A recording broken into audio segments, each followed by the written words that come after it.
오늘은 9.19 평양 공동선언이 탄생한 지 1년이 되는 날입니다. 뜻깊은 날을 기념하고 축하하기 위해 함께해 주신 모든 분들께 감사 인사를 드립니다.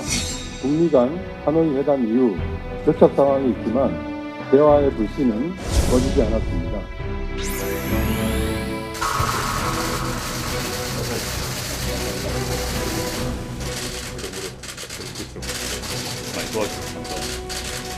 우리 생각이 중요한 게 아니라 국민 생각이 중요해요. 원칙적인 문제는 또 국민을 설득해야 되거든요.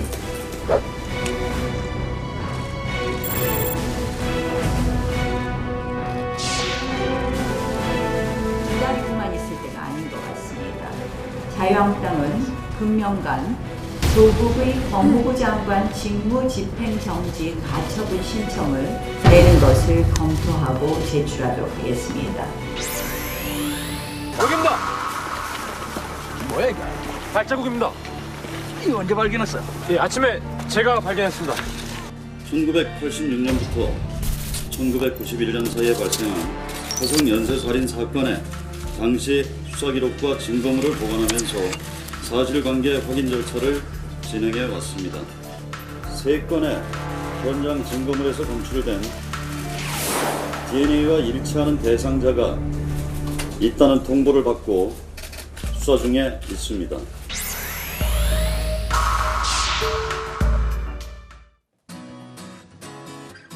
네, 9월 19일 정치부에 시작합니다.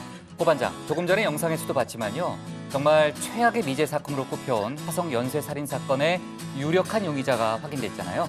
경찰이 대대적인 재수사에 나선 상황이죠. 네, 그렇습니다. 오늘 경찰이 공식 브리핑을 갖고 용의자를 특정한 이유, 또 수사 진행 상황 등을 공식 브리핑을 했습니다. 아까 보니까 DNA 3건이라고 그러네요. 예, 그렇습니다. DNA 분석 결과로 토대로 발표를 한 건데 용의자는 50대 남성 이춘재라는 남성인데요. 현재 이 다른 범죄로 부산 교도소에서 수감 중인 것으로 알려졌습니다. 수사팀이 57명 규모로 상당히 크게 꾸려졌네요. 들어가서 자세히 좀 얘기해보고요. 최 반장, 오늘 조국 법무장관 사퇴를 주장하는 전현직 대학 교수들이 시국 선언문을 발표했다고요? 네, 사회 정의를 바라는 전국 교수 모임이라는 단체인데요. 전국 교수 한 3,400여 명 정도가 이 시국 선언에 서명에 동참을 했다고 합니다. 네. 당초 명단은 오늘 공개하려고 했지만 엉터리 서명이 좀 있어가지고 정리를 한 다음에 다음 주쯤에 발표를 할 예정이고요. 실명 공개는 안 됐어요? 네, 아직까지는 안 된 상황입니다. 이들은 이제 문재인 대통령을 향해서 국민들의 동의를 얻을 수 있는 새로운 법무부 장관을 지명을 하라라고 요구했습니다. 청와대 앞에서 했습니까? 맞습니다. 우리 들어가서 얘기 좀 이어갑시다. 합시다.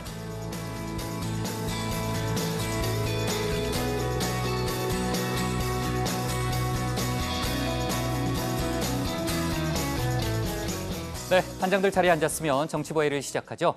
문재인 대통령과 트럼프 미국 대통령이 현지 시간 23일, 그러니까 시간을 모르기 때문에 우리 시간으로는 23일 밤이나 아니면은 24일 오전 중이 되겠죠. 미국 뉴욕에서 정상회담을 한다고 청와대가 조금 전 밝혔습니다. 6월 서울 회담 이후 3개월 만에 다시 얼굴을 맞대는 거고요. 두 정상 간의 회담 자체는 벌써 9번째입니다. 그에 앞서서 문재인 대통령이 22일 3박 5일 일정으로 뉴욕으로 떠나고요. 전에도 얘기했지만 이번 한미 정상회담이 북미 대화가 다시 꿈틀대고 있는 상황이기 때문에 상당히 중요한 의미도 같습니다. 문 대통령이 중재자로서 어떤 새로운 카드를 꺼낼지 궁금하네요. 네. 자, 여야 정치권은 오늘도 조국 장관 문제를 놓고 계속 부딪혔습니다. 여야의 대치 전선이 국회 국정조사 이슈로 넘어간 분위기인데요. 민주당은 일부 야당의 국정조사 요구를 정쟁으로 규정하고 절대 수용할 수 없다는 입장을 분명히 했습니다. 제발 민생 문제를 논의하자 이렇게 주장을 하고 있죠. 반면 한국당과 바른미래당의 공세는 계속되고 있고요. 조금 전에 나경원 원내대표의 발언도 저희가 시작하기 전에 들어봤지만은 한국당은 조 장관에 대한 직무정지, 가처분 신청 방침까지 내놓은 상황입니다. 그리고 아프리카 돼지열병 관련해서는요. 오늘 다행히 추가 의심 신고나 확진 사례는 나오지 않았습니다. 하지만 언제 또 발병 농가가 나타날지 모르기 때문에 경기 북부 지역 양돈 농가 그야말로 초비상 상태라고 하고요. 농민들이 외출도 하지 않고 방역에 몰두하고 있다는 소식이 들려오고 있습니다. 돼지 열병의 경우에는 잠복기가 최대 2주가량으로 저희가 추정하기 때문에요. 경기도 방역당국은 이달 말까지를 이번 사태의 고비로 보고 있습니다. 네, 다행히 더 이상의 추가 확진은 없었으면 하네요. 네. 자, 오늘 정치부 회의는요. 먼저 고반장 발제를 들어보면서 화성 연쇄살인 사건의 유력한 용의자를 확인했다는 소식부터 짚어보고요. 조국 장관을 둘러싼 정치권 공방과 수사 속보를 이어서 다루겠습니다. 하태경 의원 징계를 놓고 다시 내분 사태로 접어든 바른미래당 등 정치권 소식, 또 외교안보 속보도 알아보겠습니다. 그럼 먼저 고석승 반장의 발제부터 시작하겠습니다.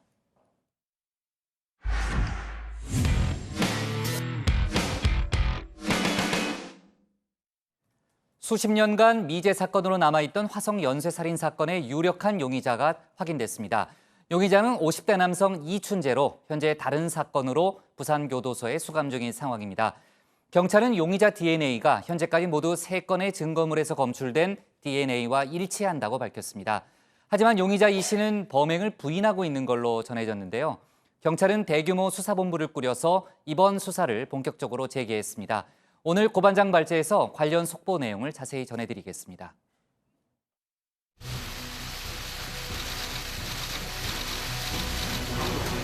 국과수 DNA 감정 결과입니다.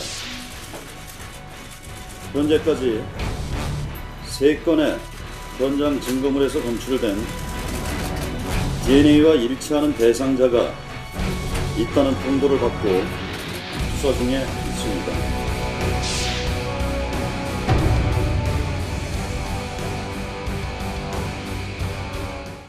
네, 수십 년 만에 이뤄진 용의자 발표였습니다. 영원한 미제 사건으로 남을 뻔했던 화성 연쇄살인 사건의 유력한 용의자가 드디어 잡힌 겁니다. 화성 사건을 토대로 만든 영화 살인의 추억에서 배우 송강호 씨가 연기한 박두만 형사가 찾던 바로 그 용의자입니다. 네가 정말 아니란 말이야? 더 물어보라니까. 모르겠다. 밥은 먹고 다니냐? 자, 특정된 용의자는 50대 남성 이춘재로 현재 다른 강력범죄로 무기징역을 선고받고 교도소에서 복역 중입니다. 이 씨는 지난 1994년 청주에서 부인의 여동생, 그러니까 처제를 성폭행하고 살해했습니다. 현재 부산교도소에 수감 중인 것으로 전해졌는데요. DNA 분석 결과를 토대로 한 경찰의 1차 조사에서 이춘재는 화성 사건 혐의를 부인했다고 합니다. 자, 용의자를 수십 년 만에 찾을 수 있었던 비밀, 바로 DNA 덕분이었습니다. 당시 사건의 증거품에서 확보한 DNA를 수집해 다시 분석해봤더니 일치한 대상자가 나왔다는 겁니다. 진실규명 차원에서 당시 수사기록과 증거물을 보관하면서 국내외 다양한 제보들에 대하여 사실관계 확인 절차를 진행해 왔습니다.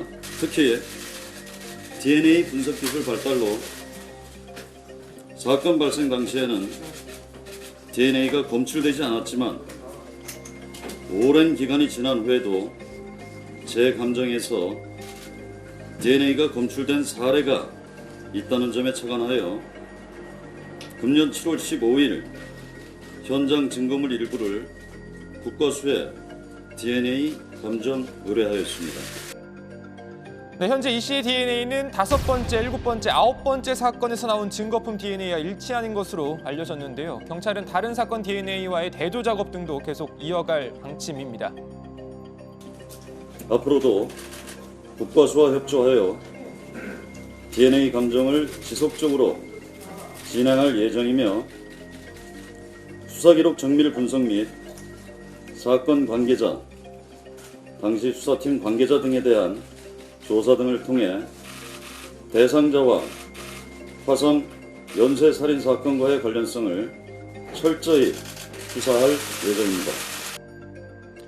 자, 그럼 왜 이제야 DNA 분석이 이루어졌느냐? 사건 당시에는 현재와 같은 DNA 분석 기술 등이 우리나라에 없었기 때문입니다. 그 당시 이제 대한민국 과학 수사의 현실은 이제 비참했어요. 그때 당시 겨우 지문이나 찍는 정도였고, 그 살인의 추억 영화에 보면 그 범인의 족적이 땅바닥에 있는데 맞아. 그거 끝나자마자 경운기 지나가 버리잖아요. 그게 그 당시에 사실상 수사 현실이었기도 합니다. 네, 방금 언급된 것처럼 영화 살인의 추억에서도 당시의 열악한 이 수사 상황이 묘사된 바 있습니다. 아이, 야, 이게 현장 보존이 돼야 뭐 수사를 하든가 하지. 경운기! 현장 보존 잘해! 경운기! 잘하라고! 경운기! 용기 들어가! 저리 에이! 그만! 용기! 아이! 사람이 손짓을 하면 에이, 박행구 걸마 유전자 지문하고 일치됐다는 거 확인만 되면 이 게임은 완전히 끝났다 이거 아닙니까? 그죠? 그렇죠. 이거야말로 정말 확실한 물증이죠. 근데 문제는 아직 우리나라에 이 분석 장비가 도입이 안 돼 있어 유전자 분석을 할 수가 없어요. 네, 화성 연쇄살인 사건은 1986년 1차 사건을 시작으로 1991년 10차 사건까지 모두 10차례의 살인 사건을 통칭합니다. 이 중 8번째 사건은 모방 범죄로 범인이 잡혔습니다. 아직 범인이 잡히진 않았지만 10번째 사건 역시 모방 범죄일 가능성이 크다는 분석도 일부에서 나오고 있습니다. 자, 아무튼 범인이 잡힌 한 건을 제외한 나머지 9건이 미제로 남아 있었던 건데요. 이 사건 대부분이 현재는 없어진 지명인 화성 태안읍 일대에서 비슷한 방식으로 여성을 살해했다는 점 등에서 연쇄살인으로 추정이 되고 있는 겁니다. 당시 이 사건에 동원된 경찰 연 인원은 205만 명으로 단일 사건으로는 최대 규모였고 수사 대상자는 2만여 명, 지문 대조 대상은 4만여 명에 이르렀습니다. 하지만 결국 범인은 잡지 못했고 마지막 10번째 사건 공소시효도 2006년으로 종료됐습니다. 이 화성 연쇄살인 사건은 세계 100대 연쇄살인 사건의 범주에 들어갑니다. 그럼 뭐 86년 9월부터 91년 4월 사이에 이 화성 인근에서 이제 10사람이 사망했죠. 화성 사건은 범인을 검거한 이후에도 법정에 세울 수는 없습니다. 그 범인을 잡아도. 그런데 살아있다면 검거해서 반드시 어떤 언론 앞에는 세울 수 있지 않겠습니까? 잡을 수만 있다면 무슨 짓을 못 하겠습니까? 자, 우선 오늘 발등 이렇게 정리합니다. 화성 연쇄살인 사건 용의자 찾았다. 경찰 본격 수사. 네, 어제 저녁에 이제 관련 속보가 알려지면서 정말 분주하게 이제 기자들도 움직였는데요. 그 뭐 화성 연쇄살인 사건은 양 반장은 뭐 잘 기억하고 있을 거고요. 대단한 뭐 사건이었죠. 사회적으로 상당히 충격과 공포, 대단한 사건이었고 당시 정말 화성 지역뿐 아니고요. 전국적으로 관심을 받았던 사건입니다. 결국 범인이 잡히지 못했고 8번째 사건만 아까 이제 고 반장이 설명했던 대로 모방 범죄로 밝혀지면서 범인이 검거가 된 상태입니다. 이번에 이춘재와 일치한 DNA가 그중에 5번째, 7번째, 9번째 사건이라는 거죠? 예, 그렇습니다. 이 세 사건은 각각 87년, 88년, 90년 이렇게 일어났습니다. 5차, 9차 사건의 피해자는 10대 여학생들이었고요. 이 7차 사건은 50대 주부가 피해자였습니다. 뭐 영화 살인의 추억 보신 분들 아시겠지만 모두 집으로 돌아가던 도중에 이렇게 피해를 당했죠. 그렇게 또 추정이 됩니다.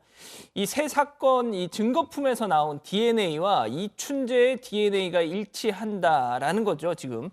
이 중 9번째 사건 같은 경우에는 피해자의 속옷에서 이춘재의 DNA가 검출된 걸로 지금 알려지고 있습니다. 자, 경찰은 2번째, 3번째, 4번째 사건 증거에서도 나온 이 DNA 국과수에 맡겨서 지금 분석을 의뢰해 놓은 상태라고 합니다. 네, 그 DNA 검사의 정확성은 거의 100%에 가까운 것으로 일단 알려져 있잖아요. 그렇기 때문에 경찰도 오늘 DNA 일치로 이춘재가 유력한 용의자라는 표현은 썼습니다. 다만 아직은 이제 수사가 진행 중이기 때문에 진범으로 단정 짓기는 좀 어렵다. 이런 여지도 남겼죠.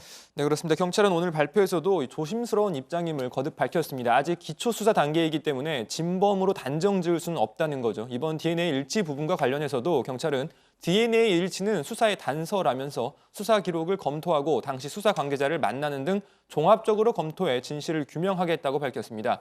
이춘재 역시 경찰 조사 과정에서 화성 연쇄살인 사건과의 연관성을 부인한 것으로 전해졌습니다. 이 사건이 재수사에 들어가면서 아예 이춘재의 교도소를 옮길 가능성도 있는데요. 이 경찰이 수사를 목적으로 법무부에 정식으로 협조 요청을 하면 이 교정당국은 경기 남부경찰청 인근 교정기관으로 이씨 이감을 검토할 수 있습니다. 네, 이춘재의 혈액형과 이 과거 수사 과정에서 나온 용의자, 즉 범인의 혈액형이 다르다라는 주장도 나오고 있는데요. 일부 범행에서 나온 증거품을 분석해 보니 범인의 혈액형이 당시 B형으로 추정이 됐었습니다. 그런데 일부 언론이 이춘재의 처제 살인 사건 판결문 등에 이 씨의 혈액형이 O형으로 나와 있다 이렇게 보도를 한 겁니다. 자, 그러니까 화성 이 살인 사건에서 나온 범인의 혈액형과 이춘재의 혈액형이 다르다라는 이야기인데요. 이 화성 사건 당시 혈액형 분석이 잘못됐을 가능성, 또 범인이 여러 명일 가능성 등 벌써부터 뭐 여러 가지 추측은 나오고 있습니다. 어쨌든 경찰 말대로 아직까지는 기초 수사 단계인 만큼 앞으로 진행될 수사에서 이런 부분들까지 모두 명확하게 규명이 돼야 할 것으로 보입니다. 네. 자, 그렇고요. 그 화성 사건 범인 관련해서는요. 예전에 많은 예측들이 있었습니다. 범인을 잡지는 못했고 당시에는 과학 수사 기법이 많이 발전하지 못했던 상황이기 때문에 또 이제 수사 과정에서 나왔던 증거들을 토대로 해서 여러 추정을 좀 했었죠. 그 예전에 이제 화성 사건 범인이 이미 죽었거나 아니면은 교도소에 있지 않을까 이런 예측도 있었다면서요. 네, 뭐 잘 아시는 것처럼 이 사건이 영화로도 만들어질 정도로 뭐 최근까지 많은 관심을 받은 만큼 뭐 범인의 행방에 대해서도 관심이 끊이질 않고 있었던 건 사실입니다. 그런데 범인이 다른 범죄로 교도소에 있을 가능성을 제기한 몇몇 가설 또 예측이 뒤늦게 화제가 되고 있는데요. 자, 민주당 표창원 의원도 경찰대 교수 그리고 프로파일러 등으로 활동하던 2012년 한 방송에서 이 본인의 의지로 범행을 중단할 수 있는 상황이 아닐 것이다라면서 이 범행 수법이 강해져 갔고 분명 계속 범행을 저지를 수밖에 없는 상태였다. 그러면서 아마 사망했거나 다른 범죄로 장기간 복역 중일 것이다라고 예측한 바 있습니다. 자, 그리고 잘 아시는 이 범죄 심리학자 이수정 교수도 저희 JTBC 한 프로그램에서 비슷한 의견을 내놓은 바가 있었습니다. 화성 연쇄살인 사건이 어느 날 쑥 없어진 거잖아요. 그렇죠. 근데 사실은 연쇄살인범이 그렇게 어느 순간 이제 그만해야 되겠다라고 할 리는 없잖아요. 그러니까 아마 저렇게 성폭행의 욕구를 참지 못하고 계속해서 이제 피해자를 양산하는 사람이 그중에 일부 이제 고소가 된 사건으로 뭐 징역을 살러 갔는데 문제는 건강 상태가 나빠지면서 뭐 교도소 안에서 또는 뭐 출소한 이후에 사망한다거나 이건 충분히 가능한 얘기죠. 네. 자, 지금 이제 용의자로 추정되고 있는 용의자죠. 추정이라기보다는 용의자인 이춘재가 지금 복역한 지가 20년 됐다는 거잖아요. 네, 일단 1급 모범수로 돼 있는데 부산교도소 측이 조금 전에 입장을 내놓은 게 있죠. 이제 이번 사건 이후로 이춘재를 독방으로 옮겼다는 거죠. 그렇습니다. 독방으로 옮기고 가석방도 검토하고 있지 않다. 그런 얘기를 추가로 내놨습니다. 아무튼 관련한 속보가 지금 계속 들어오고 있는데요. 들어오는 대로 저희가 추가로 얘기하면서 진행을 하도록 하겠습니다. 화성 연쇄 살인 사건뿐 아니고요. 오랜 기간 풀리지 않는 장기 미제 사건이 굉장히 많잖아요. 경찰이 다른 사건들도 다 들여다볼 계획이라면서요. 예, 그렇습니다. 그 이춘재 같은 경우는 지금까지 24년째 지금 수감 생활을 하고 있습니다. 24년이래요. 24년. 네. 네, 뭐 그 부분은 그렇고요. 자, 우선 뭐 말씀하신 대로 가장 대표적인 그 미제 사건이 1991년 이 대구 개구리 소년 실종 암매장 사건이 있습니다. 91년 3월 26일 대구 달서구 와룡산에 이 도롱뇽 알을 잡으러 가겠다고 갔던 5 아이들이 사라진 건데요. 뭐 기억하시겠지만 오랜 기간 실종 사건으로만 불렸는데 자, 와룡산 일대를 중심으로 연 인원 35만 병력이 투입이 돼서 샅샅이 수색을 했지만 흔적조차 찾지 못했었죠. 그리고 10년이 지난 2002년 9월 26일 한 등산객에 의해서 이 실종 아이들의 유골이 발견이 되고 부검을 해봤더니 이건 타살이다 또 확인이 되면서 이 아이들을 죽음으로 이르게 한 범인 아직도 잡히고 있지 않습니다. 네, 이런 가운데 민감용 경찰청장이 내일 경찰청장으로는 처음으로 개구리 소년 사건 현장을 찾아서 수사 경과를 듣고 아이들을 추모할 예정이라고 합니다. 사건 해결 의지를 밝힐 가능성도 있어 보입니다. 공소시효는 이미 지났지만 대구지방경찰청도 현재 수사를 계속 이어가고 있는 상황입니다. 네. 화성 연쇄살인 사건 관련해서도요. 공소시효는 끝났잖아요. 아까 오늘 경찰이 그 재수사에 착수한다는 그 발표를 하면서 어쨌든 공소시효와 관계없이 실체적 진실을 밝히겠다라는 점을 강조했고요. 지금 저희가 얘기했던 다른 많은 장기 미제 사건에 대해서도 경찰이 실체적 진실을 밝히겠다는 차원에서 아마 좀 강도 높은 그런 재수사를 벌일 것으로 일단 보입니다. 자, 아프리카 돼지열병 상황 좀 짚어볼게요. 연천 농장 발병 이후로 다행히 아직까지는 추가 확산 소식은 없는 거죠, 최 반장? 네, 뭐 다행히 현재까지 추가 발병 의심 사례는 나타나지 않고 있습니다. 자, 어제 전해드렸던 대로 이 정부는 예방적인 차원에서 살처분 지역 범위를 발병 농가 반경 500m에서 3km까지 늘려서 오늘 오후까지 돼지 약 14,000여 마리를 살처분을 하고 있습니다. 정부는 엊그제 파주 농가에서 확진 판정이 난 다음 전국에 내린 일시 이동 중지 명령을 오늘 오전 6시 반에 해제를 했는데요. 이에 따라 돼지 농장에 사람과 차량 등이 드나들 수 있게 됐습니다. 하지만 돼지 열병이 발생한 지역에서 다른 지역으로 돼지를 반출하는 것은 계속 금지가 됩니다. 네, 이런 가운데 정부는 아프리카 돼지열병이 발병한 파주와 연천의 농가와 역학적으로 관련이 있는 농가, 시설 각각 328곳 또 179곳 등 수백 곳으로 파악하고 있습니다. 특히 돼지열병 발병 농가 2곳을 드나든 차량이 경북과 전남 등 남부지방까지 일부 출입한 것으로 확인되기도 했습니다. 농축산식품부는 이 차량으로 역학관계가 있는 농장에 대해서는 21일간 가축이동 제한 조치를 내린다면서 해당 농가에 대해서는 전화 예찰과 소독을 벌이고 또 정밀 검사도 시행해서 철저한 관리를 한다라고 밝혔습니다. 네.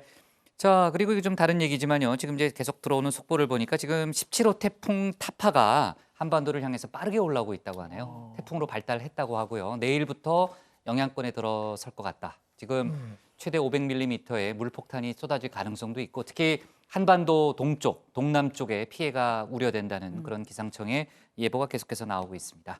자, 오늘 기사 제목은 이렇게 정리할게요. 화성 연쇄살인 사건 용의자 DNA 3건 일치로 제목을 잡겠습니다. 다음은 최종혁 반장의 발제를 들어보겠습니다.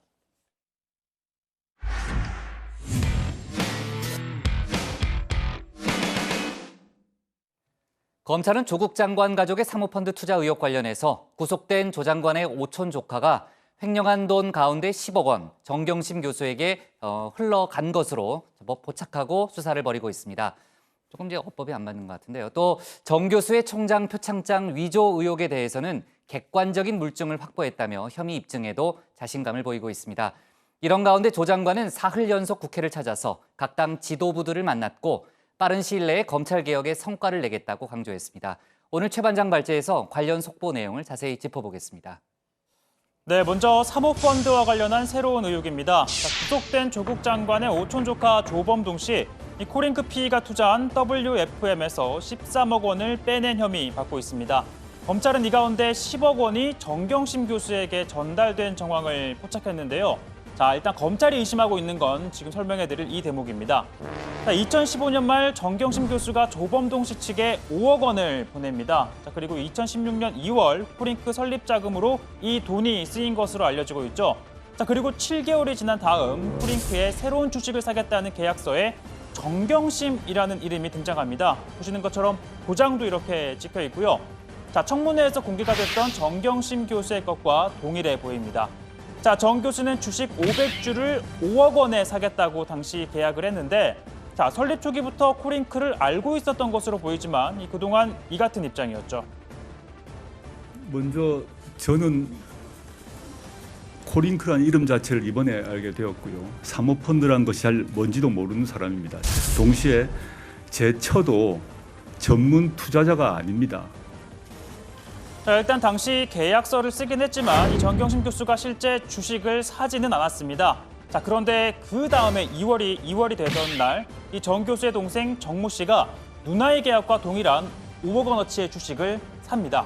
자, 5억 원은 5억 원 가운데 3억 원은 누나인 정 교수에게 빌렸고 2억 원은 함께 상속받은 유산을 담보로 받은 대출금인데요.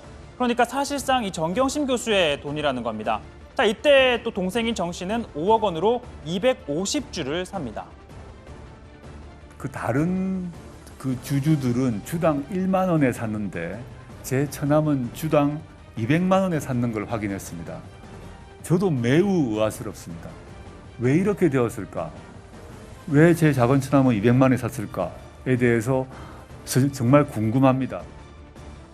자, 그러니까 5억 원이나 투자를 했지만 남들보다는 또 200배 높은 가격으로 주식을 사서 지분은 0.99%만 소유하게 된 건데요. 따라서 검찰은 또 의결권 또는 수익을 보장하는 이면 계약이 있지 않을까 의심을 하고 있습니다. 자, 조범동 씨가 횡령한 돈 가운데 10억 원을 정 교수에게 전달한 정황 포착됐다 제가 아까 말씀드렸죠. 바로 이 주식 대금 5억 원 그리고 코링크 설립 자금으로 쓰였던 5억 원을 상환한 게, 그러니까 돌려준 거라는 게 검찰의 판단입니다. 자, 남동생은 또 코링크에서 월 800만 원씩 약 1억 원을 받았는데요. 이 검찰은 방금 말씀드린 이 코링크 측에 빌려준 돈에 대한 이자였을 가능성을 의심하고 있습니다. 자, 이미 정경심 교수 동양대 표창장 위조 혐의로 재판에 넘겨진 상태죠. 검찰은 정 교수가 위조한 상장이 더 있을 것으로 보고 지금 파악하고 있습니다. 특히 아들의 경우에 동양대 총장 명의의 상장을 여러 개 받은 것으로 알려졌는데 이건 역시 위조 여부를 확인하고 있습니다. 검찰은 정 교수가 아들이 받은 상장을 스캔한 파일을 통해서 딸의 표창장을 위조했다라고 판단했는데요. 검찰은 공소장에서 이 총장 이름을 적고 그 옆에 그 위에 직인을 날인했다라고 했는데 총장 직인 부분을 따로 오려내서 합성을 했다는 겁니다.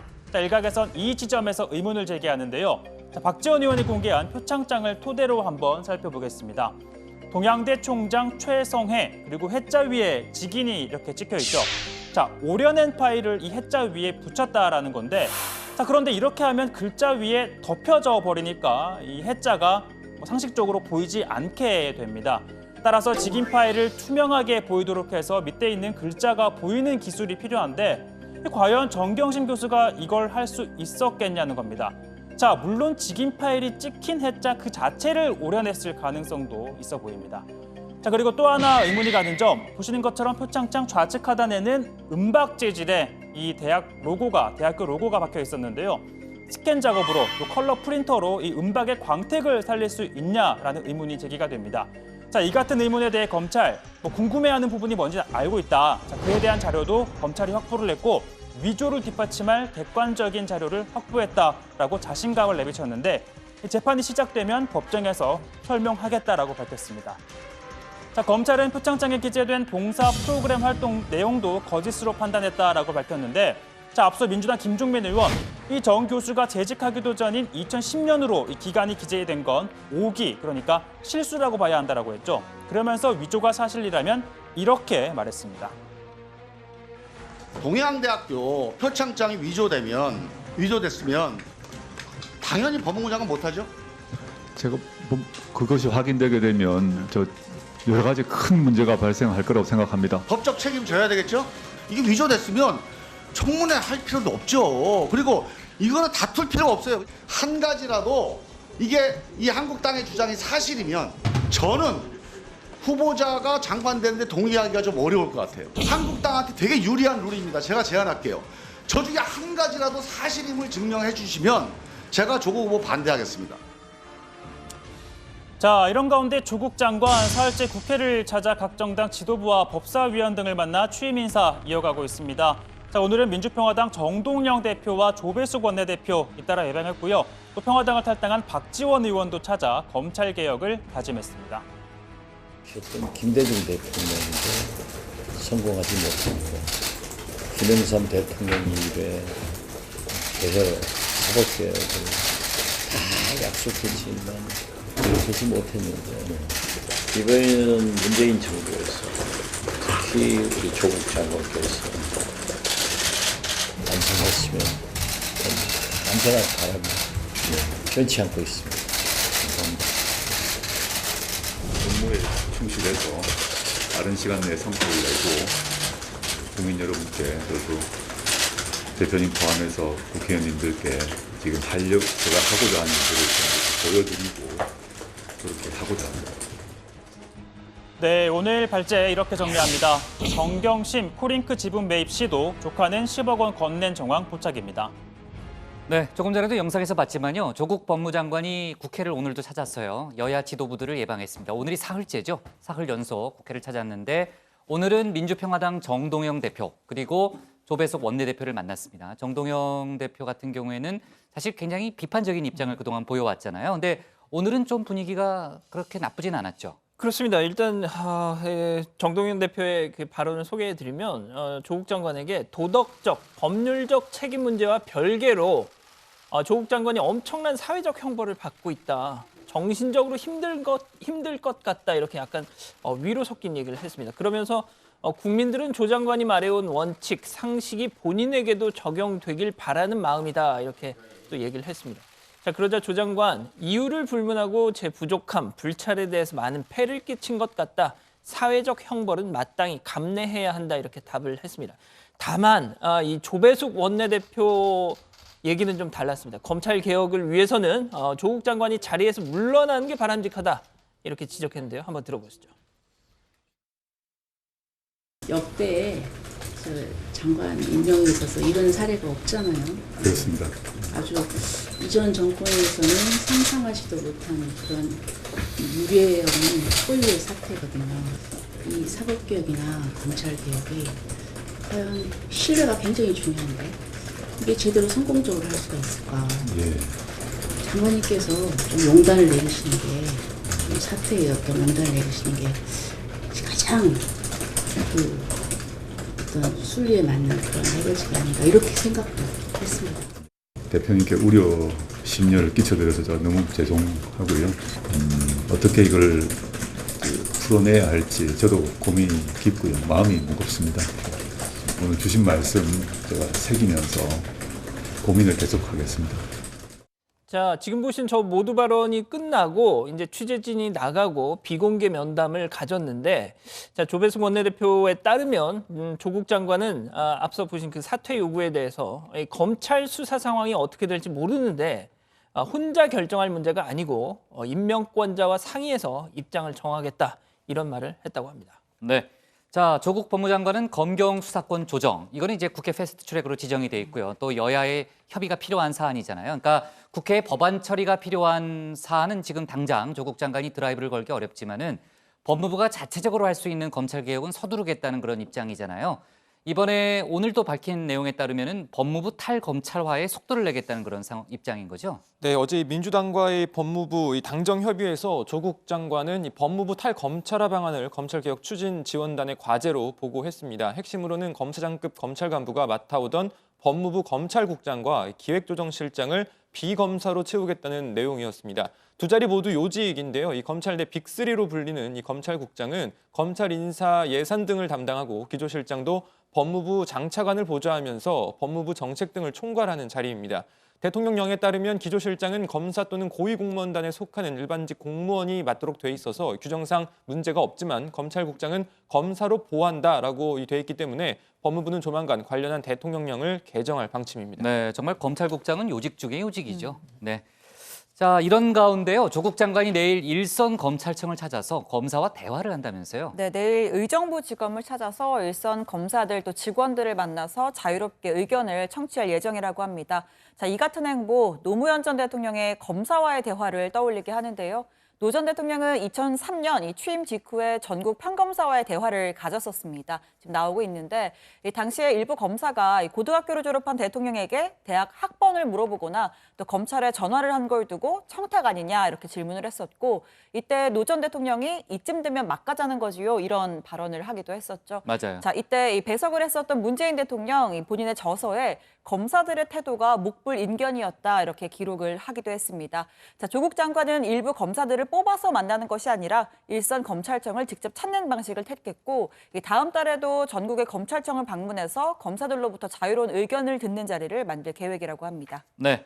자, 검찰은 조 장관의 부인 정경심 교수 관련해서요. 아까도 이제 최 반장이 얘기했지만 특히 이제 딸 표창장 위조 의혹 관련해서는 객관적인 물증을 확보했다 이렇게 밝히고 있고요. 사모펀드 의혹 관련해서도 직접 관여 정황을 여러 포착했다 이런 분위기입니다. 그렇게 자신감을 보이는 그런 분위기인데 지금 검찰 주변에서는 정경심 교수 소환이 임박했다 이런 얘기가 많이 나오죠. 당장 검찰은 이 정경심 교수의 이 동양대 사무실 컴퓨터에서 표창장을 위조한 방법과 시점을 특정할 여러 객관적인 증거를 확보했다라고 밝혔습니다. 특히 또 검찰이 여러 차례 이 원본을 제출하라고 요구했음에도 정 교수 측이 제출하지 못하고 있다라는 점 강조하고 있는데요. 자, 이렇게 구체적인 범행이 특정이 되면서 소환 조사 이르면 이번 주 내에 이루어질 걸로 보입니다.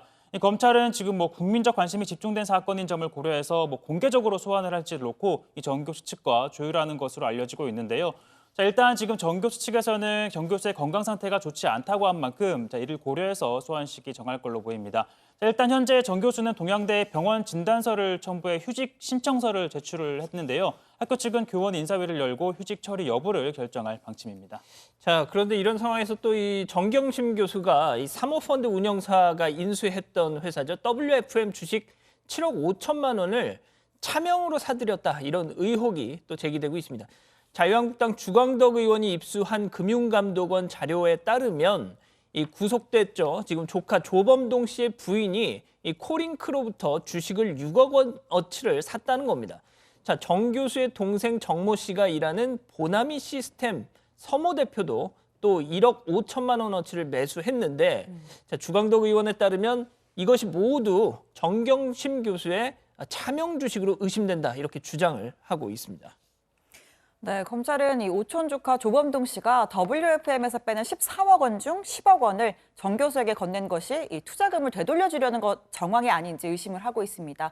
또 조 씨는 WFM으로부터 이 매달 800만 원씩 총 1억여 원을 받았고요.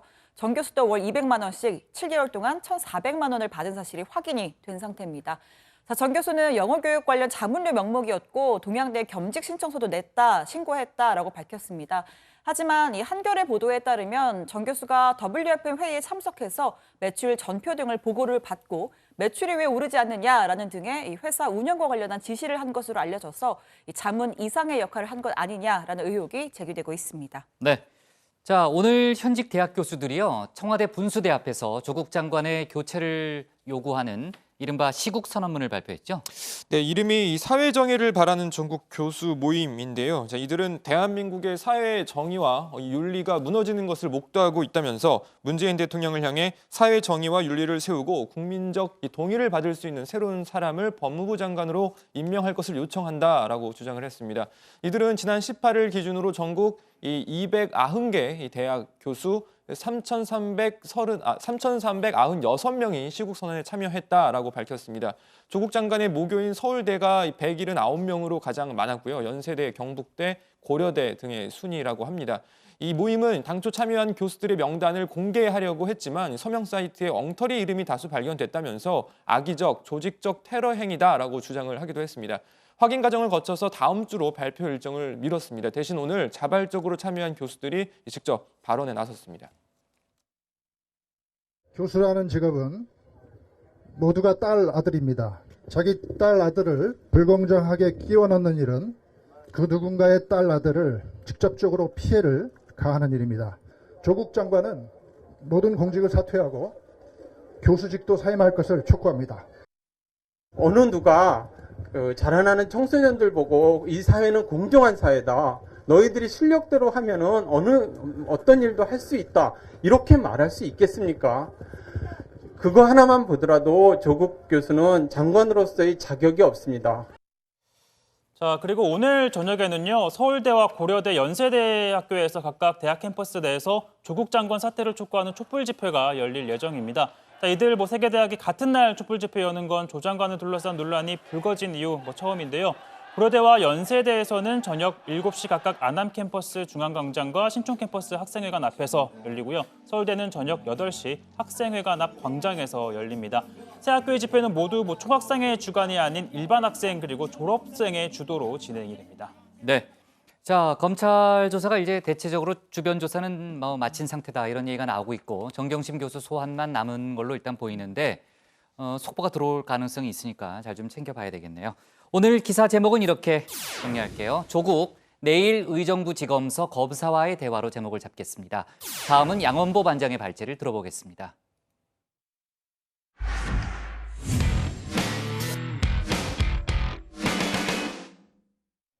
어젯밤 10시 30분쯤이었죠. 바른미래당 윤리위원회가 하태경 최고위원에 대해서 당무정지 6개월 처분을 내렸습니다.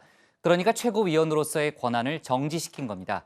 이 소식이 알려지자 잠시 숨 고르게 들어가는 듯했던 손학규 대표에 대한 비당권파 의원들의 집단 행동에 다시 시동이 걸리고 있습니다. 오늘 양 반장 발제에서 관련 소식과 다른 정치권 뉴스를 함께 짚어보겠습니다. 예, 그렇습니다. 바른미래당 윤리위원회 어제 저녁 7시부터 서울 여의도 당사에서 이렇게 회의를 시작했습니다. 하태경 최고위원 징계권 때문이었죠. 자, 그런데 이래저래 좀 진통이 따랐는지 회의가 상당히 장시간 진행이 된 겁니다. 자, 하태경 최고위원 과연 무슨 잘못, 무슨 실언을 했길래 이렇게 오랜 징계 논의가 필요했던 걸까요? 바로 한번 민주투사가 대통령이 되면 독재를 하는 경우도 있고요. 한번 민주투사가 당대표가 되면 당 독재를 하는 경우도 있습니다. 왜냐하면 나이가 들면 그 정신이 퇴락하기 때문이죠. 자, 이후에 사과를 하긴 했지만 노인 폄훼다 이런 논란이 있었습니다. 자, 어쨌든 회의 종료 시각 밤 10시 30분이었습니다. 결과가 나왔는데 정말 놀랍게도 최고위원직 정지 6개월.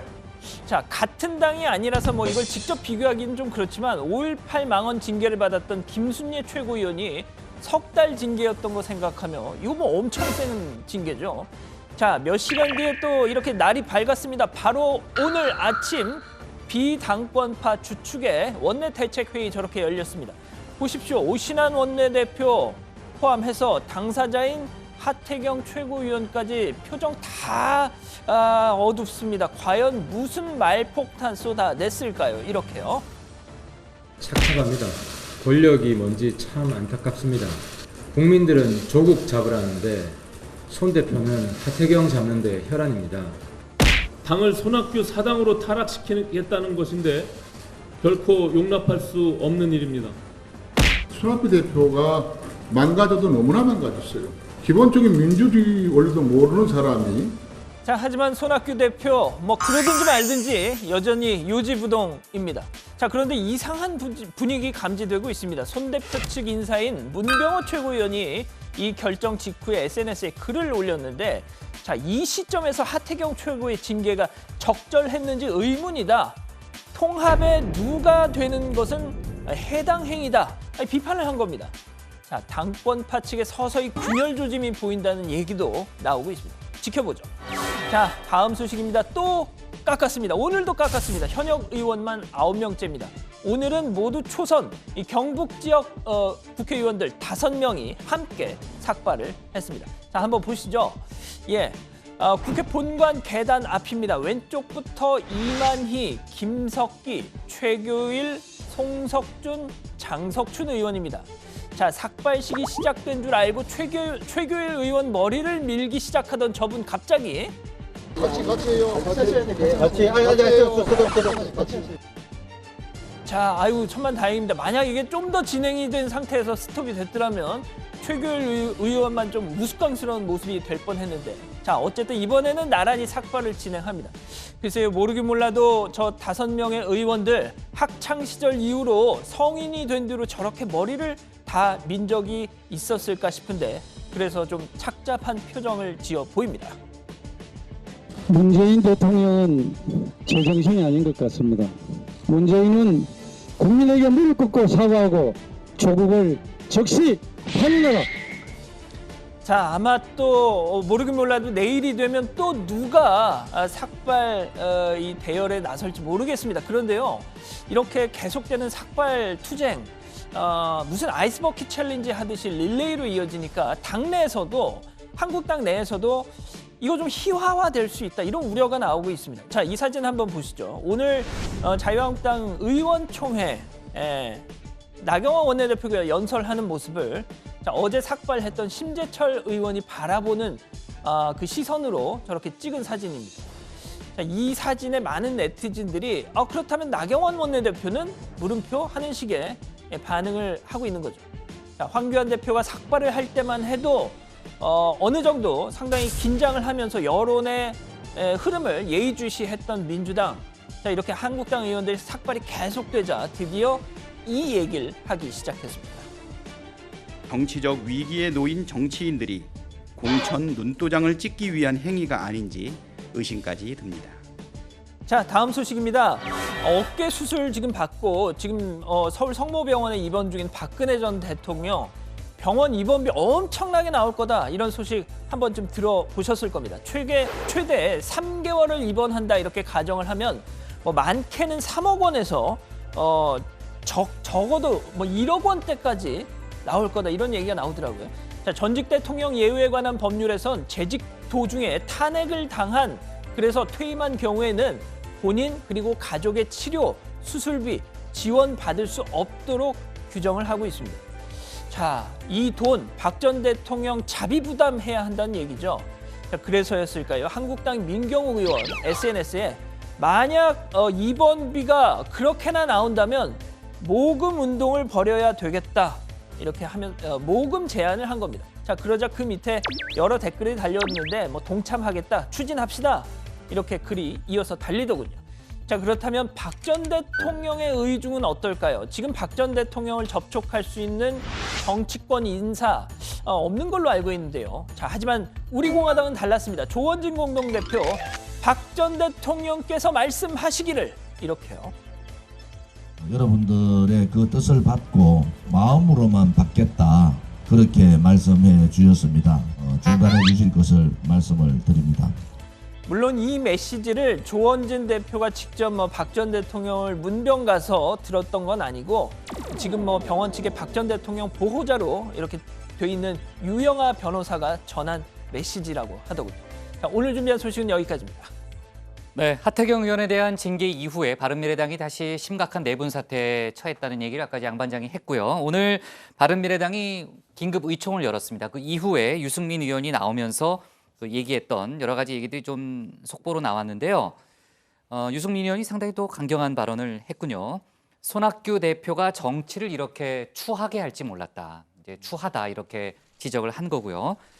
그다음에 하태경 최고위원에게 징계를 내린 일은 정당 민주주의를 파괴한 행위다. 아주 심각하게 보고 있다. 이런 얘기를 했습니다. 다만 바로 탈당이 이루어질 것이냐라는 질문도 나왔고 그에 대해서는 너무 앞서 나간 얘기다. 이렇게 전제를 달았지만요. 유승민 의원이 상당히 이제 강한 표현을 쓰면서 또 손학규 대표와 대척점에 설 수 있는 또 그런 분위기가 또 형성될 수 있겠네요. 그 전부터도 계속해서 갈등은 지속돼 왔지만 바른미래당 사태가 또 새로운 국면으로 가는 그런 분위기입니다.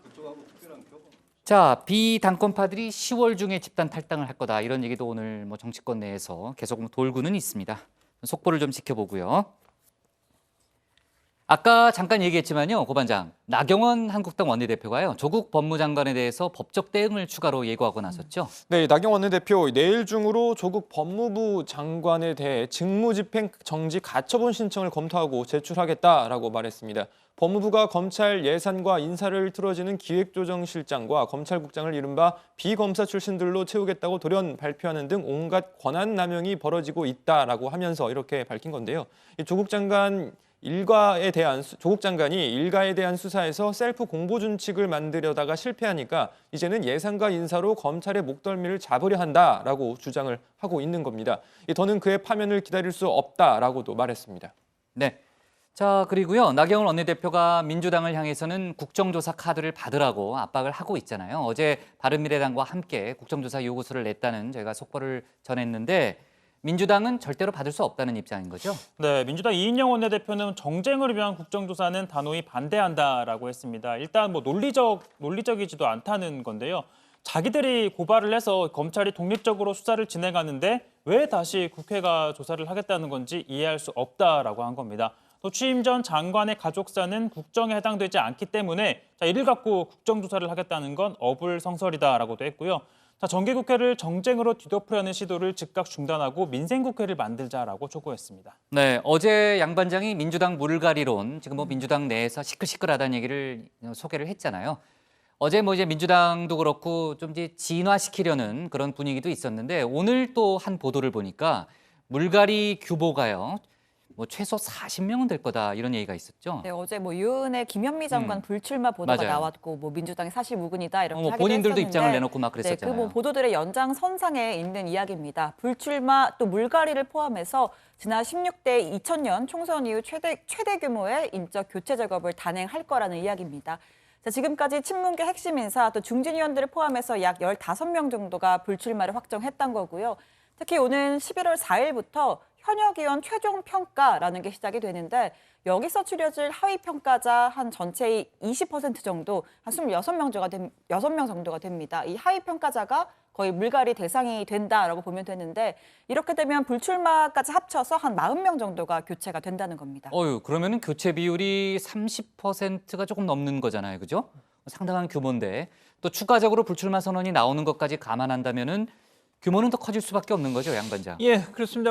이 수도권 또 충청권에 유독 이 다선 의원들, 중진 의원들이 있는데 여기서도 일부가 불출마를 고심 중이다라는 얘기가 또 들리더라고요. 그러니까 당초 인위적인 물갈이를 해야 하는 거 아니냐 이런 고민이 여권 핵심에서는 많았는데 의외로 지금 보도되는 것처럼 이렇게 자발적으로 포기하는 사람들이 나오면서 순탄하게 세대 교체 공천이 가능할 거란 얘기도 나오는 겁니다. 그래도 여당은 이런 게 가능한 것이 불출마를 선언하면 그 의원들에 대해서는 공기업 또 공공기관 이런 곳에 이렇게 보낼 수 있기 때문에 그래도 야당에 비해서는 한층 더 이런 세대 교체나 공천 물갈이가 수월한 편이라는 지적도 있습니다. 네. 어제 물갈이 소식으로요. 당 전체가 술렁였을 때만 해도 나는 중진들에게 그런 권유를 한 적이 없다. 이렇게 이해찬 대표가 밝혔잖아요. 오늘은 상당히 의미심장한 얘기를 했네요. 네, 오늘 오전 이 당 중진 의원들이 함께 참석하는 회의가 있었는데 이해찬 대표, 이 국회 여론조사에 따르면 국회의 신뢰도가 2.4%라면서 그러면 뭐 계산을 해보면 300명 국회의원 가운데 6, 7명 정도만 신뢰를 받고 있는데 나머지는 다 신뢰를 받지 못하는 게 국회의 모습이다라고 한 겁니다. 자, 물론 뭐 장기간 국회 파행으로 인한 뭐 일 안 하는 국회에 대한 뼈 있는 농담이라고 볼 수 있지만 지금 말씀하신 것처럼 민주당 분위기를 감안하면 물갈이에 대한 이해찬 대표의 본심이 나온 것 아니냐 뭐 이런 말이 있었는데요. 직접 한번 들어보시죠. 여기 계신 분들도 다 신뢰를 못 받는 분들이 아닌가 싶습니다. 어떤 직업에 종사하고 어떤 직장에 종사하면서 이렇게 신뢰를 못 받는 경우는 참 없거든요. 자, 지금 들으신 뭐 다 신뢰를 못 받는 분들 아닙니까? 저 발언 뭐 물갈이 논란을 의식해서인지 홈페이지에 공개된 당의 뭐 공식 발언록에서는 뭐 삭제를 했더라고요. 네, 아니 뭐 같은 말이라도요. 요즘 분위기가 그러니까 좀 다르게 들릴 수 있겠네요. 그런데 영입 인사로 거론되던 사람들이 민주당 출마를 고사한다 이런 얘기가 있는데 그건 어떤 맥락이에요? 그러니까 그 민주당은 이 경제 또 외교 전문가들을 좀 집중 배치하자 이런 내부 목표를 좀 세우고 있는 상황입니다. 그런 맥락에서 문재인 정부 초대 경제부총리를 지냈던 김동연 전 부총리, 겸 기재부 장관 퇴임할 때부터 영입 1순위로 꼽혔는데 현재 김 전 총리 고향인 충북이나 공무원 인구가 많은 세종시 출마 카드로 거론이 되고 왔었습니다. 하지만 이 김 전 부총리 본인은 이 민주당의 요청에 대해서 지금처럼 강연 또는 기부 활동에 주력하겠다라는 뜻을 밝혔다는 소식이고요. 또 당세가 가장 취약한 곳으로 꼽히는 이 TK 지역 공략을 위해서 수혈하고자 했었던 김수현 전 청와대 정책실장도 출마 의사를 사실상 접으면서 이 적잖이 좀 차질이 생기는 분위기입니다. 네, 박원순 서울시장이 광화문 광장 재구조화 사업을 그동안 밀어붙여 왔잖아요. 상당히 공을 들였던 그런 사업인데 오늘 긴급 회견을 통해서 연기 방침을 밝혔죠. 네, 이 당초 서울시는 새 광화문 광장 조성을 위해서 내년 1월부터 본격적으로 공사를 시작한다라고 밝혔었죠. 국제 공모 설계 당선작도 나온 상태였습니다. 하지만 행안부가 이를 반대하고 나서면서 갈등을 빚어왔는데 결국 이 박원순 시장이 사업 시기에 연연하지 않겠다라고 하면서 사실상 이 손을 들었습니다. 특히 이 과정에서 문재인 대통령과 직접 논의를 진행한 사실도 공개를 했습니다. 지난 8월에 만남이 있었다는 건데요. 문재인 대통령은 이 자리에서 시민들 교통 불편에 특별히 신경 써달라 이런 부탁을 했다고 합니다. 네, 박원순 시장한테는 광화문 재구조화 사업 승부수였다. 이렇게 좀 볼 수 있는데 아무튼 그 총선 이후 내년 총선 이후로 연기되는 거는 지금 분위기에선 거의 확실해 보이고요. 사실상 전면 재검토다. 이런 얘기도 많이 나오더라고요. 좋습니다. 오늘 기사 제목 이렇게 정리할게요. 박 전 대통령, 박근혜 병원비 모금 마음만 받겠다고 해로 정하겠습니다. 다음은 신혜원 반장의 발제를 들어보겠습니다.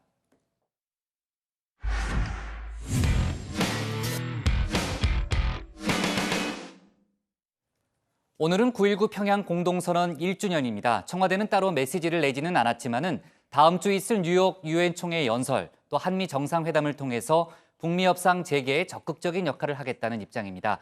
미국 트럼프 대통령은 지난주 해임한 볼턴 전 국가안보보좌관 자리에 협상가로 불리는 인사를 새로 임명했습니다. 북미 협상에 변화가 있을지 주목되고 있는데요. 신 반장 발제에서 자세한 내용 알아보겠습니다.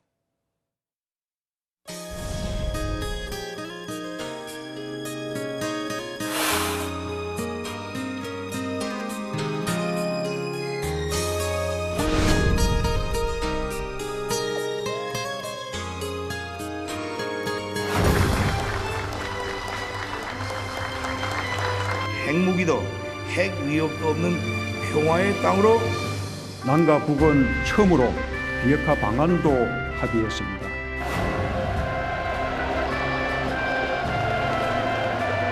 우리는 5,000년을 함께 살고 70년을 헤어져 살았습니다. 다시 하나가 되기 위한 평화의 큰 걸음을 내딛자고 제안합니다.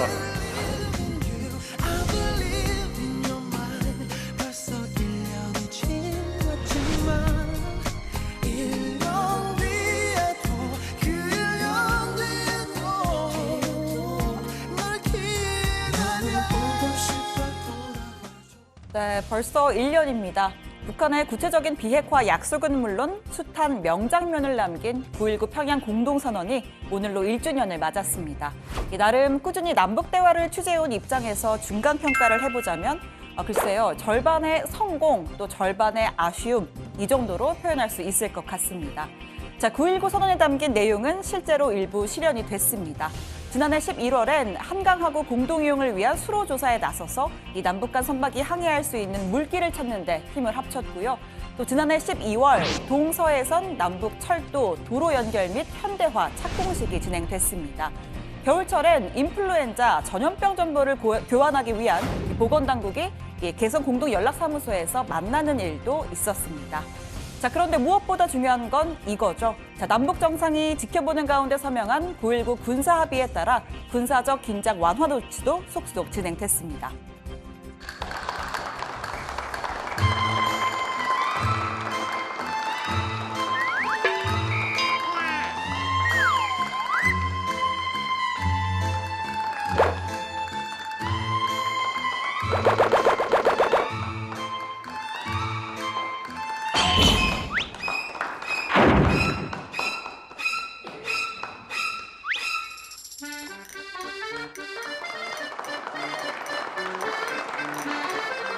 네, 판문점 공동경비구역이 비무장화를 마쳤고 또 서로 총구리를 겨누던 비무장지대 GP는 다가올 평화의 상징으로 다시 태어났습니다. 65년 만에 개방된 고성, DMZ 등 평화 둘레길은 이렇게 문재인 대통령이 직접 찾아서 둘러보기도 했었죠. 자, 하지만 최근의 남북관계 좀 고구마를 먹은 듯 답답한 상태입니다.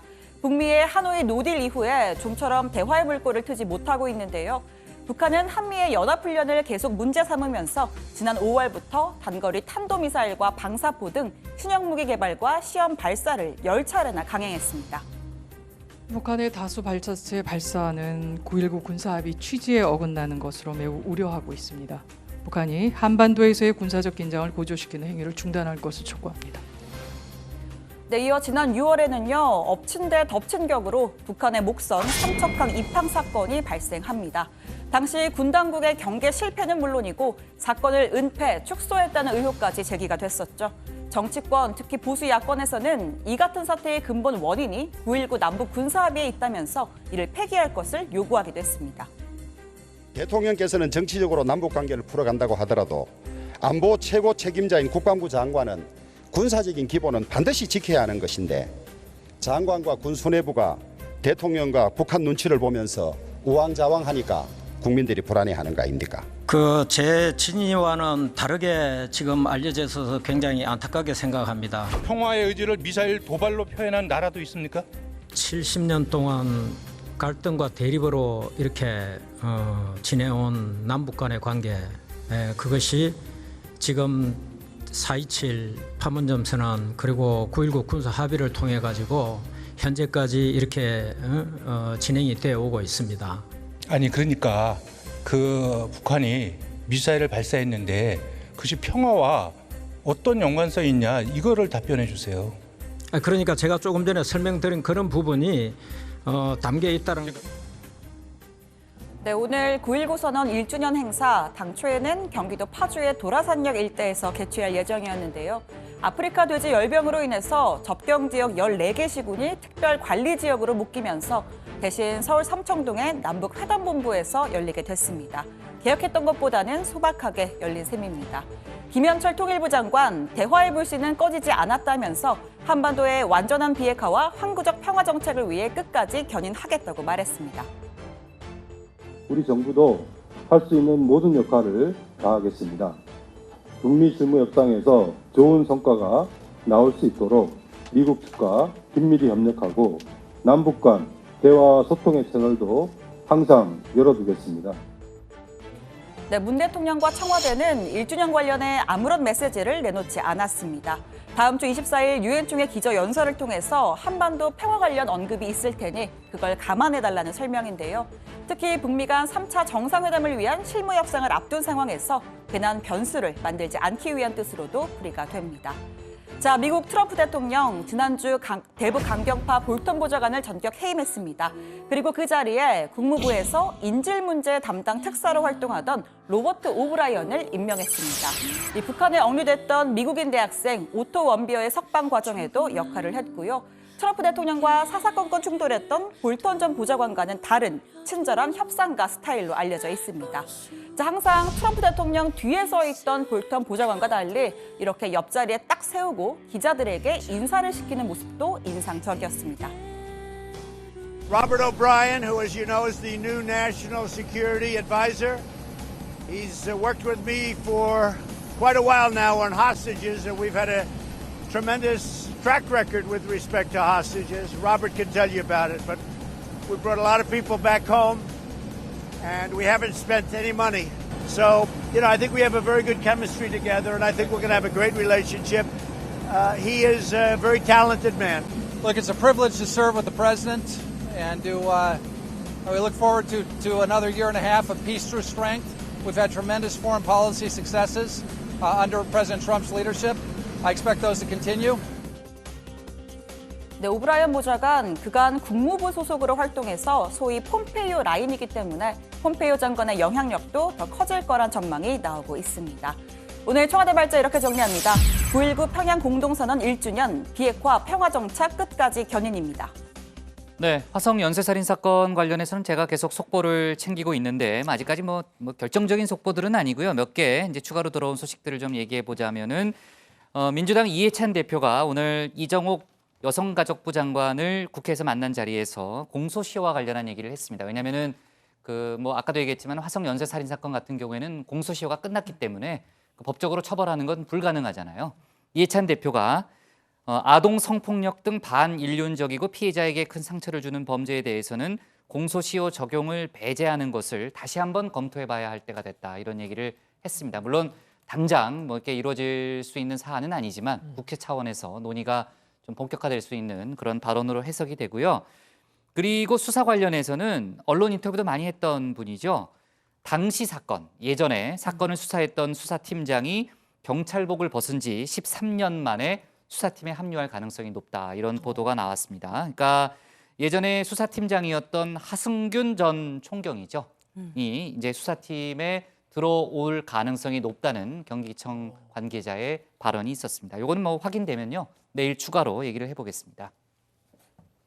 자, 오늘 9.19 평양 공동선언 1주년 기념식이 열렸는데 우리 측 기념식에는 이제 북한 쪽 관계자들은 안 온 거죠? 우리 측 인사들만 참석한 거죠? 네, 그렇습니다. 정부는 서울 종로구 남북회담 본부에서 우리 측 인사 100여 명이 참석한 가운데 이 9.19 1주년 기념 행사를 진행했습니다. 당초 통일부는 도라산역에서 행사를 열 계획이었는데 아프리카 돼지열병 확산에 대한 우려로 행사 장소를 변경하고 규모도 축소했습니다.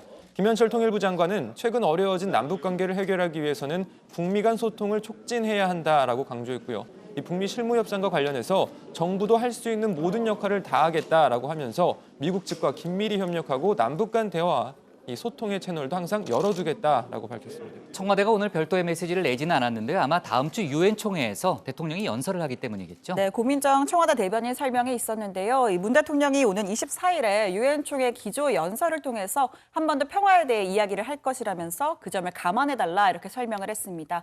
또 23일에 트럼프 대통령과 9번째 한미 정상회담을 갖고 북미 대화 중재자 역할에도 재시동을 걸 예정인데 이런 상황적인 요소를 고려해서 신중한 접근을 택하고 있는 것으로 보입니다. 자, 청와대 최종건 평화기획 비서관이 관련 일정 브리핑을 했는데 설명 잠깐 들어보시죠. 문재인 대통령은 제74차 유엔 총회 참석을 위해 9월 22일부터 26일까지 3박 5일간의 일정으로 미국 뉴욕을 방문할 예정입니다. 기조연설을 통해 한반도 평화 프로세스 진전 성과를 설명하고 우리 노력을 재차 밝힘으로써 국제사회의 지속적인 지지를 확보할 계획입니다. 한미 정상회담을 통해 한반도의 완전한 비핵화와 항구적 평화 정착을 위한 협력 방안에 대해 협의하고 한미 동맹을 더욱 공고하기 위한 다양한 방안과 영내 현안에 대해서도 논의할 예정입니다. 양반장, 북한 쪽 반응은 없나요? 예, 오늘자 노동신문 이런 북한 관영 매체를 쭉 좀 살펴봤는데 뭐 태풍 피해 복구 작업 현황, 뭐 자력갱생 경제발전 성과 뭐 이런 내용이었고요. 남북 관계와 관련해서는 역시나 뭐 별다른 언급이 나오지 않았습니다. 통일부 당국자는 최근 대남 메시지 자체가 많이 줄어든 게 맞다라면서 일단 북미 대화 국면에 집중하려는 거 아니냐 이렇게 평가를 했습니다. 북한은 또 우리 측이 어제 오전에 통지문으로 전했던 그 아프리카 돼지열병 방역 협력 제안에도 아직까지 답을 않고 있습니다. 네, 지난 1년 사이에도 정말 많은 일들이 있었죠. JSA 비무장화 등 성과를 이룬 것도 사실이지만 또 그 사이에 또 북한이 발사체 발사를 여러 번 했기 때문에 좀 복잡한 일들이 많았고 오늘 보니까 정치권 평가도 엇갈리더라고요. 네, 민주당 이인영 원내대표는요. 최근 손에 잡힐 듯했던 한반도 평화 시대가 조금 멀게 느껴지지만 평화와 번영을 향한 발걸음은 이전으로 돌아가지 않을 것이라면서 곧 있을 한미 정상회담 그리고 북미 대화 재개는 잠시 멈춘 이 평화의 시계바늘이 돌아가게 할 것이라고 말했습니다. 반면 한국당 황교안 대표는요. 우리가 9.19 군사합의에 매달려서 손을 놓고 있는 사이에 북한은 신무기 개발을 사실상 완료할 수 있었다면서 즉각 9.19 군사합의를 폐기해야 한다고 주장했습니다. 북한이 올해 10여 차례 단거리 미사일 등 발사한 점은 유감스럽지만 지난 1년간 군사 분계선과 북방 한계선에서 어떠한 군사적 갈등도 일어나지 않은 것은 다행스러운 일입니다. 불신은 작게 하고 인내를 키워가면서 제재 국면 속에서도 남북이 당장 할 수 있는 일들을 찾아서 한 발짝 한 발짝 전진할 수 있기를 희망합니다. 1년 전에 화려한 이벤트가 무색하게도 현재 남북 관계와 우리 안보는 그야말로 참담한 상황입니다. 그런데도 문재인 대통령은 남쪽 정부 운운하면서 남북의 공동 책임이라는 해괴한 말을 하고 있습니다. 우리 외교와 안보를 망가뜨리고 있는 무능한 외교 안보 라인을 거듭 말씀드리지만 즉각 전면 교체하세요. 네, 다음 주 유엔 총회 한미 정상회담 상당히 중요한 기로고요. 아무튼 백악관 국가안보 보좌관 교체 상당히 긍정적인 신호로 일단 해석은 되고 있습니다. 좋습니다. 오늘 청와대 발제 이렇게 정리할게요. 문 대통령 트럼프 23일 뉴욕서 9번째 정상회담으로 제목을 잡겠습니다.